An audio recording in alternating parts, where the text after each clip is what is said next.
शिवराज ने बदला प्लान, हिंदुत्व पर लड़ेंगे चुनाव। मध्य प्रदेश विधानसभा चुनाव में मंदिर बनेगा मुख्य मुद्दा। मंदिरों के कायाकल्प पर शिवराज का विशेष ध्यान। एमपी में आधा दर्जन से ज्यादा बड़े मंदिरों के विस्तार का काम होगा शुरू। सरकार अपने खर्च पर कराएगी मंदिरों का विस्तार। शिवराज सिंह चौहान इस समय पूर्व फॉर्म में हैं, जबरदस्त बल्लेबाजी कर रहे हैं। पार्टी के अंदर अपने सभी विरोधियों को किनारे लगा दिया है। कैलाश विजयवर्गीय हो या फिर उमा भारती या 2 साल पहले बीजेपी में आए और शिवराज की सरकार बनवाने वाले ज्योतिरादित्य, सभी ने शिवराज के सामने सरेंडर कर दिया है। अब शिवराज के टारगेट पर 1 साल बाद होने वाला विधानसभा चुनाव है। बीजेपी हाईकमान की ओर से साफ संकेत दे दिया गया है कि शिवराज सिंह चौहान के नेतृत्व में ही 2023 का एमपी विधानसभा चुनाव बीजेपी लड़ेगी। सिंधिया ने भी अब शिवराज को एमपी में अपना नेता मान लिया है। उनके सीएम की कुर्सी को कोई खतरा नहीं है, खासतौर से मुझसे तो बिल्कुल नहीं।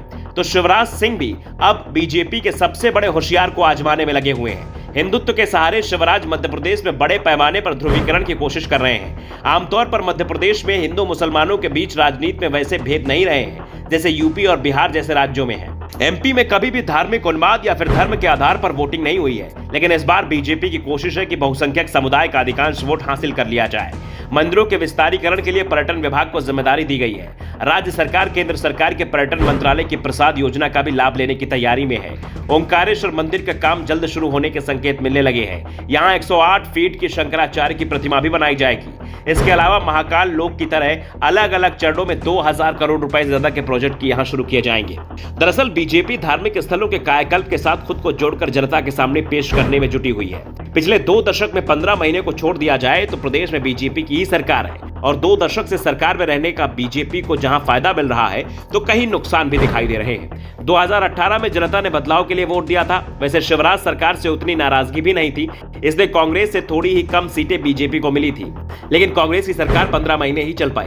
जनता में कमलनाथ की सरकार को लेकर कोई नाराजगी भी नहीं दिखी थी। ऐसे में बीजेपी को चिंता बदलाव की है।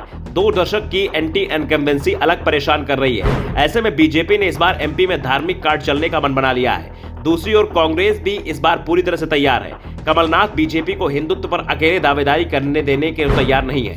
इसलिए श्री महाकाल लोक के कायाकल्प का मामला हो या फिर कोई दूसरी धार्मिक योजना, वो इसका क्रेडिट अपनी सरकार को दे रहे हैं। कमलनाथ दावा कर रहे हैं कि कांग्रेस शासनकाल में जो योजनाएं शुरू की गई थी अब वो पूरी हो रही है और पीएम मोदी और शिवराज सिंह चौहान उन योजना का श्रेय लेने की कोशिश कर रहे हैं। श्री महाकाल लोक की योजना कांग्रेस सरकार ने बनाई थी। शिवराज सिंह की सरकार ने उसका काम नहीं रोका, ये हम जरूर मान सकते हैं, लेकिन योजना कांग्रेस की थी, इसलिए इसे उसका क्रेडिट भी मिलना चाहिए।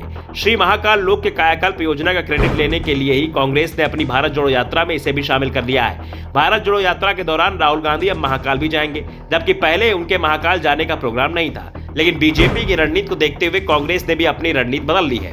साफ है, एमपी में इस बार के विधानसभा चुनाव में मंदिर चुनाव प्रचार के केंद्र में रहेंगे। बीजेपी मंदिरों के सहारे ही मैदान मारने की कोशिश में है, जबकि कांग्रेस भी मंदिर के मुद्दे पर आक्रामक दिखाई दे रही है।